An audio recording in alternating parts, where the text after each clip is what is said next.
Moneysense, bringing an informed financial perspective to the Cayman community. Good morning. This is Moneysense. I'm your host, Neville Hicks. We've got a great show lined up today. We're going to be talking about university students in the Cayman Islands competing in a global CFA Institute research challenge. We're going to learn the process that these future leaders took to analyze research publicly traded companies and how to value these business through a buy, sell, or hold recommendation. So with that, I'll introduce our guests here today, and we've got a great panel. Marcelo Suarez, CFA. He's been heavily involved in the Central American Research Challenge. He's been an integral part to get this thing launched, so we're grateful to have him in studio. Rob Tate, also CFA. He's the leader here, or mentor, for the UCCI students. And again, a huge part of getting this launched in Cayman. So thank you, Rob, for joining us. Thank you. And we've got Jeremy Moran, who's a former student who competed in this challenge last year. So he's going to give us some great insight as to how the competition went last year, and maybe some advice for some of the future leaders here. So with that, let's kick off. I guess, Marcelo, if you could give our audience a bit of background as to what this research challenge is, and how do people in Cayman get involved? Well, thank you very much, Neville, for inviting me to this radio talk show. I would say that the CFA Institute Research Challenge is the World Cup of equity research among universities. It's a worldwide competition where more than 800 universities compete around the world, representing almost 60 countries. So we're talking about a network of at least 4,000 students around the world and more than 3,000 volunteers. Wow. So how does this research challenge work? We have at least 100 local competitions around the world, each competition having at least 4 or 5 teams competing from each university. Each team is composed of 3 to 5 members or students, and these teams get to analyze a public company, public company where they get the opportunity to really live the experience of a Wall Street equity research analyst. They are subject to certain rules and guidelines, subject to the CFA Institute Code of Ethics, and as a result, during the learning experience, they receive guidance from a CFA charterholder mentor as well as a faculty advisor. So it's a really great opportunity for the students to network, to learn, and to really experience, what is the real life of an equity research analyst. Great. And Rob, I guess your experience based in Cayman, how has that come about, and what university here have you worked with? So the only Cayman Islands university to participate for now is UCCI, but I think next year, since the challenge may be split out so that the competition is so that there's a local competition just for the Caribbean, it might be appropriate then to include more universities from the Cayman Islands, specifically ICCI could be approached, and so we'll have 2 at that point. So at the moment it's just UCCI, and my experience has been great so far working with the students there. And how many students participate? And how does that process work? I mean, how do local students get involved if they're interested in learning more about this great challenge? So the team size is 3 to 5, minimum of 3, maximum of 5 students in a team. You have to be a student of the university to take part. You also have to complete a test online, as an ethics test. A student that has participated in the past can't compete again. Sorry for you. I'll deal with that. I'll deal with it. I'm fine.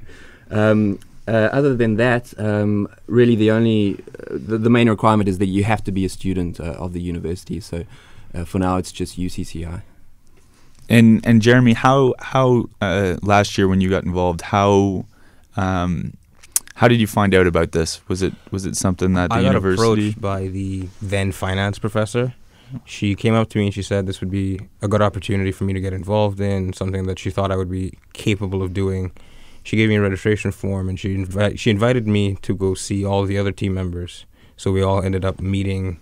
All of us were there. All of us had shown interest, and it was more selected through the faculty of the school.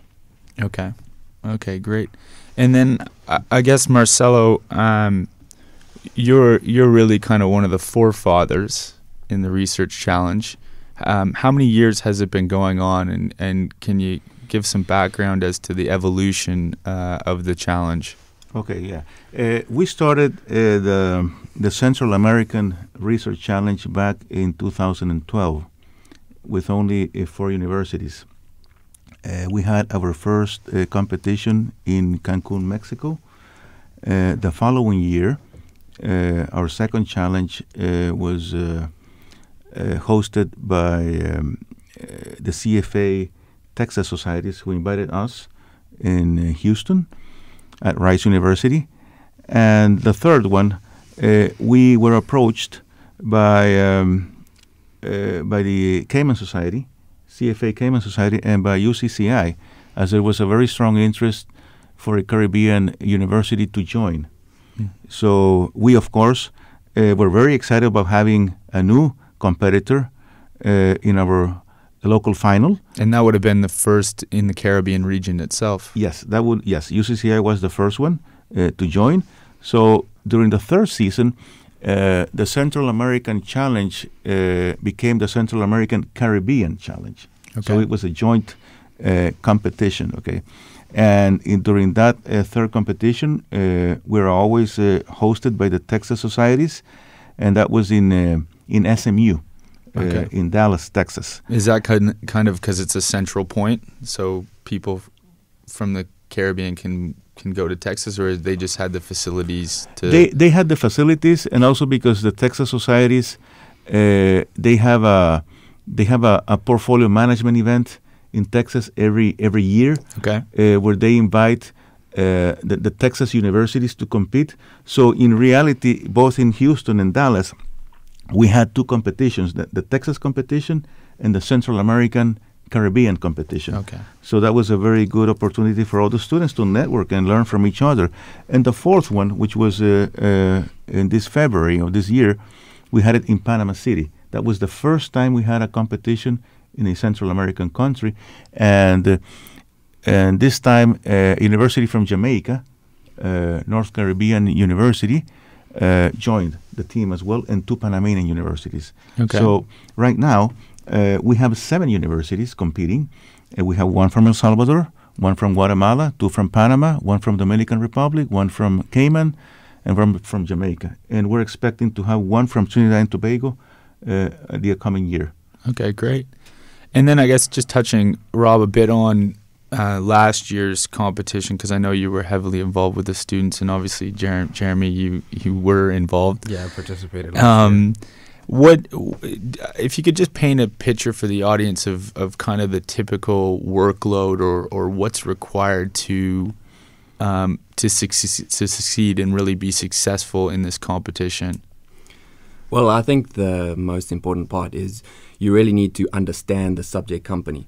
So that takes a lot of work and effort and a lot of time, because probably the first point of call is to read through the financial statements, and you can go many years back, and we went about 10 years back. And okay, wow. And what company did you guys have to analyze? We analyzed a company called Bladex, which is a bank that operates in the Latin American and Caribbean region. It's listed on the New York Stock Exchange, but it's headquartered in Panama. And it's quite a unique bank in the sense that it just provides trade finance. It doesn't provide any other finance like mortgage loans or credit cards. It just does trade finance. So it's quite unique. The net interest margins are quite low, but at the same time, its costs are very low, and it doesn't have to pay income taxes, and it gets a lot of support from the central banks in the area, who also provide the majority of their deposits. So in order to decide whether you think the company is under or overvalued, the first thing you need to do is really understand the company. So that takes a lot of time and effort. Right. And does everyone who competes analyze the same company? Yeah. Every team, every university, we all meet in the same kickoff meeting. Okay. So we all meet the management from the company at the same time. They give us a little presentation, and then we have to go use that information, look at their website, look at their annual reports or financials, and try and determine what they do and how they do it. And what, when you found out, Jeremy, that you were analyzing this company, or this industry, or what was your first thoughts? Well, I was really new to all of it back Okay. then. I had no previous expectations, but we were told that banks were just that much harder to analyze, and that kind of put me on the back foot. But it was all right when we decided we were going to get into it. We just had to read and understand everything about the company, going back as far as we could, to try and see if we can get the best picture about it as we could. And were you overwhelmed at the? Did you know what you were getting signed up for? Not quite. It did throw me a little exactly how much I would have to put in, how much time, how much effort I would need to go about getting this done, and how many new things I would have to learn, because the classroom is not accurately prepared. It didn't accurately prepare us for this. We had to go out and forge our own bonds into this. Right. And sorry, how did you guys divide and conquer, or how was it? Did the 5 team members take on different aspects, or? Yeah, depending on what our majors were, what we were good at, what we were enjoying as part of analyzing it, we divided up aspects of the presentation and aspects of the report into who was best at what, and decided whoever was best at whatever aspect of the presentation, that would be their section of it. So was it mainly finance students or accounting students, or was there a It was good a mix of both. Mix of both. Yeah. Okay, great. And so I guess coming into that is what did you guys find? What was this a good company? Was it something that people should be buying or selling, or? Well, we thought that it would be a buy. We thought it was something that someone should pick up if they got the chance to. Okay. And what were those? What were driven from those reasons? Well, they had lots of room to grow, and they had the support system to grow. They had all the banks in the region supporting them, and they had a lot of very helpful attributes that a lot of the other banks didn't. They don't pay income taxes. They're supported by those banks, and they have that amazing specialization. They only do trade finance, and they've been doing that for 35 years. They're amazing at it. Yeah. So they've got perfect specialization in that industry, so they're on top of their game for it. So, and Rob, do you have anything to add to that?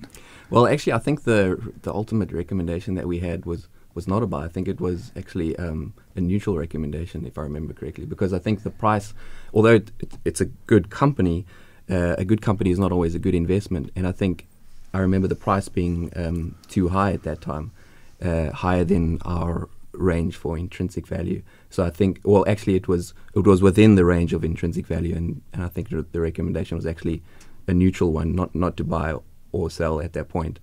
But Jeremy is pointed out that the company had certain characteristics that allowed it to differentiate itself from other banks.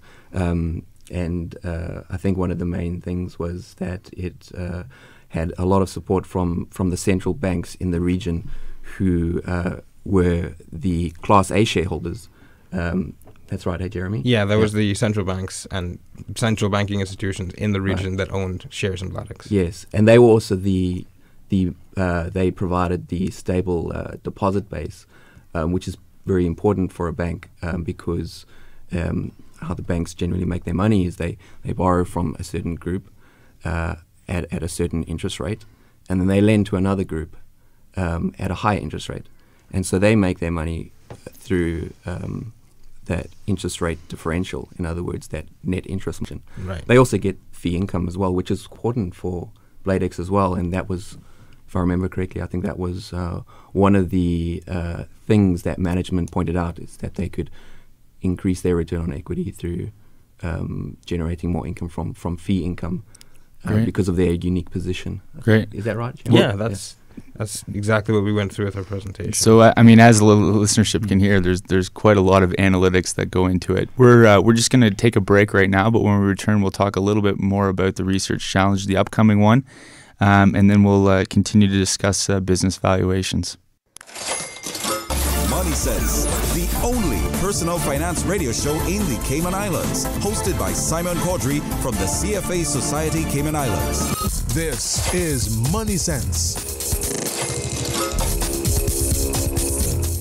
Welcome back. We've got a great panel in here today, and we're discussing the Global CFA Research Challenge. We've talked a lot about the last year's challenge, and we've had some great reflections from one of the students. But we're now kind of focused into this year, and Jeremy, and I know you can't participate, but you're certainly you're still at UCCI and you're still promoting it and being approached by some students asking, was this a good experience? Was this something that you should consider getting involved with? What's your advice to students as far as the experience goes, and if it's something that's worthwhile doing? I'd say go for it. I'd never regret this, and it's something that I would recommend to just about anybody else. Although I will advise, it's not easy, and you have to put in the work. You have to commit yourself to this. But if you do, the rewards are very handsome. Right. It certainly seems like it's quite a bit of work. And did you guys go through anytime there's a group of people together trying to overcome, a large feat, there's always, generally some tensions. Did you guys go through any kind of ups and downs as a group, and how did you guys overcome that? Oh yeah, we definitely had some stormy periods to our process, but when we sat down, we just realized we couldn't blame anybody. We couldn't harp on about the past. We just powered through it. If we had any problems, we talked about it. We decided we just needed to get the work done. So we were very mature in that. We decided early on, just get the work done, and then we could worry about it later. Right. And Rob, as a mentor, what how did you deal with the ups and downs and the various issues if they did come about? I think we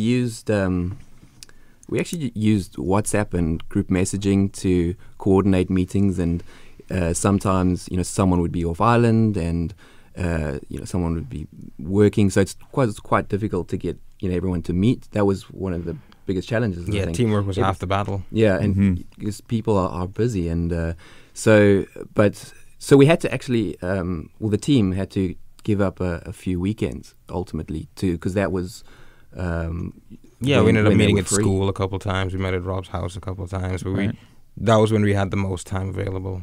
Right. Sacrifice, right? Yeah. Yeah. And so once you come up with your recommendation, the reports are submitted, and then you travel to, like Marcelo said, a destination where you give a presentation.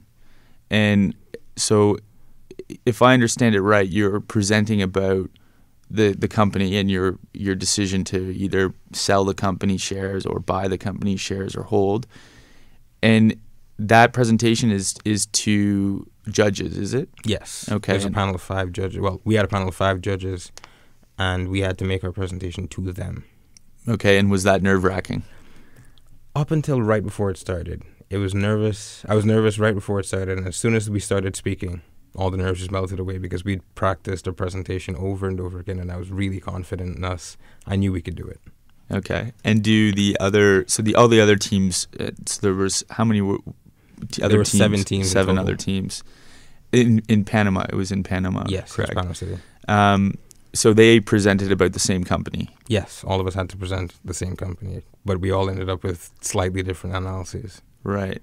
And were you able to watch the other presenters, or was it? Yeah, we had a unique opportunity, actually.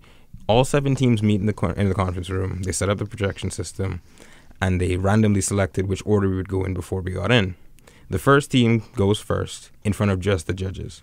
because a team can't watch another team's presentation if you're going after them. So you can't take any points away, I guess. No. Right, okay. So we went first, so we had a mostly empty room. But as all the other teams came in after us, we got to see everybody else's presentation as well. Okay. So the more people had finished, the larger your audience that you had to present to. Okay. And going first, I guess that is a bit nerve-wracking, but at the same time, the audience is less, so it takes the balances and out. you get it out of the way, right? Yeah. So you kind of take that away. Okay, that's great. So this year, Marcelo, has a company been chosen yet? We are awaiting confirmation from that company in the next week, and we are planning to have our kickoff session by the end of this month or first week of October, so that we're able to provide the students at least 4 months of preparation, so that normally the research reports are due the 31st of January, and after that, the teams travel to Panama City by the third week of February, and they will present their recommendations to a panel of 5 judges. So the presentations last 10 minutes. Okay, they're 10 minutes long. And they're okay. followed by a 10-minute Q&A section. So it's very important for each team to participate. Okay, everybody has to participate because that's one of the criteria that the judges use when they evaluate. So each of the company. 5 team members needs to do some speaking. Yes. Right. Yes. Okay. So everybody had to have I think their that's section. good. Yeah. Yes, Mhm. and in fact, the winning team is the one that gets the highest score between a combination of the score you get in the research report and a score that you get on the presentation, the Okay. oral presentation. Okay. And how did the scores go for the Cayman team last year? We don't know. We don't know because they only announce the winner, Okay. and not the runner-ups. And how So we didn't win. But no. But that means we came anywhere between 7th or 2nd. we don't came know. second. Right, okay, second. That sounds good. Definitely. That sounds good. And what university won the competition? It was Barnum Business School from Dominican Republic. Okay. And have they been successful in the past? Well, in fact, they've won the 4 previous Okay. competitions. Okay, they're a very strong team to Okay. beat. So I think the challenge for this coming season for the rest of the teams is to really win the competition, okay, and be able to advance to the regional finals. Which, by the way, the regional finals this season will be in Chicago. Okay. So the teams here in Central America and Caribbean, okay, whoever wins, okay, gets to travel to Chicago, okay, and present the company recommendation and compete against the other winners of the local competitions. Right. And then that's the regional, and if you win that, is there another competition after that? Yes, there are 3 stages. Okay, wow. The first stage is the local competition, which is approximately 95 to 100 local competitions around the world. Then the winners of these local competitions meet. So we have 3 regionals, one for the Americas, the other one for Europe, Middle East, and Africa, and the third one for Asia Pacific region. So the 2 winners from the Americas, 1 winner from Europe, Middle East, and Africa, and 1 winner from Asia Pacific. We have 4. They meet at the global final. Okay. And And where is that? It's going to be in Chicago as well. Oh, in Chicago. Yeah. Okay. So every year they change the city and the venue. Okay, so it rotates. So it'll be our goal or I guess your goal to really get the Cayman team past the local challenge Yes. in Panama this year, and hopefully we can come out on top of that, and then we'll be off to Chicago for the regional. Yes. Maybe one day win the regional. That's right. Yes. Yeah, that's right. They got to dream big, right? Yes.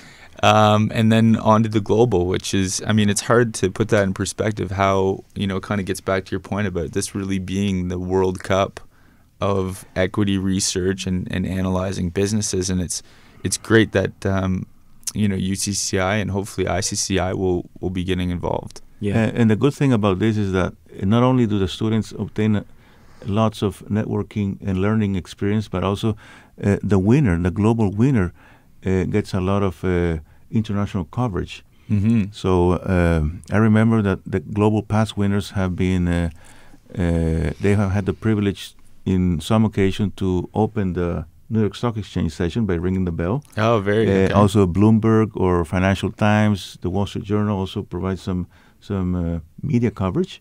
Right. So, and even the students in some occasions have been approached by the subject company, and they get hired. Okay. So that's also a very good opportunity for good their resumes and their CVs. Good job opportunities. And Jeremy, what, as far as your career goes, you're still finishing your bachelor's now.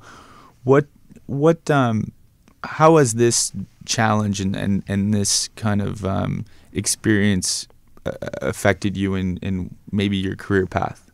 Well, I've always been interested in accounting and finance, but after I sat down to do this and I really looked at it, it actually seems like this is something that I could look at as a viable option for me. I mean, it's not easy, but nothing that comes good ever is. That's a good So point. it's something that I'm definitely going to have to look at from now on. Great. That's fantastic. And then, Rob, I guess we're looking ahead in this year, and there's historically it's been all male teams, or at least last year it was an all male team. This year it looks like it's going to be an all female team. Yes, predominantly female, and I'm looking forward to it. In fact, the office that I work in is predominantly female, and I get along with all of them just fine. So I don't think I'll have any trouble with that. Yeah, okay, good, and we'll see. Yeah, we'll see how they do in this year's event. I think it's fantastic, and effort that you guys are putting forward as volunteer. All this stuff is volunteer stuff, and really mentoring the future leaders of Cayman in finance, and really this is at a global scale, which is fantastic to get involved with. So I really appreciate that. I want to spend the last minute here just talking about the CFA Investment Forum, or the Cayman Investment Forum, that's coming up. It's October 15th. It's a half-day event, and it's going to be just a great day. We've got 5 international speakers coming down to Cayman. The event will be held at the Ritz-Carlton on October 15th. It's a half-day event. It's a very, very reasonable price for what you're getting. It's $150 for the afternoon. That includes your lunch, all the speakers, along with a networking event afterwards. And this is the 3rd year that the CFA Society has put this on. And I would strongly recommend people going to check it out, registering, and you can learn more about this at www.caymaninvestmentforum.com. So log on to that website, check out the bios. You can see the agenda. We've got a great lineup of speakers, some internationally acclaimed speakers, some bestsellers. So if you have time and you're interested, please check it out. Thank you very much for listening to Moneysense, and we'll see you in 2 weeks at the same time.